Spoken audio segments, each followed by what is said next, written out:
دا ډېره د افسوس خبره ده چې د موږ امیر په یو 2 روپۍ خرڅېږي.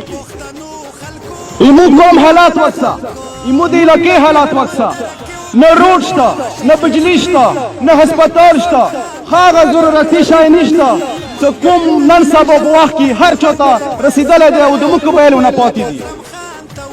په وجه د دې چې موږ تاسې خپلو منځو کې تعصب، کینې، بغض دا جوړ کړي دي. په دې باندې موږ تاسې هر یو هغه خاص منتخب کړو چې هغه علاقې ته بیا نه کار کوي، نه علاقې ته مخ وړي.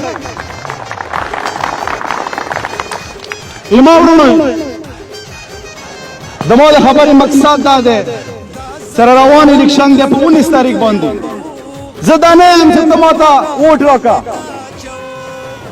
خو زه دا درته وایم چې د خپل علاقې، د خپل قوم مستقبل، د بچی مستقبل ته سوچ وکړه.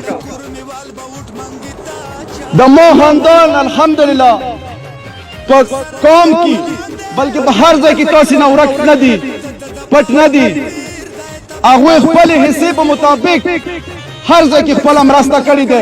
موږ دې دپاره نه ده کړې چې موږ به روان الیکشن ته یې ودرېږو یا به څه مقصد دپاره. نه نه نه نه، موږ دې دپاره نه ده کړې. موږ صرف دا په موږ باندې فرض دی، دا به موږ بیا کوو، بیا به کوو که الیکشن وګټو که ونه ګټو انشاءالله.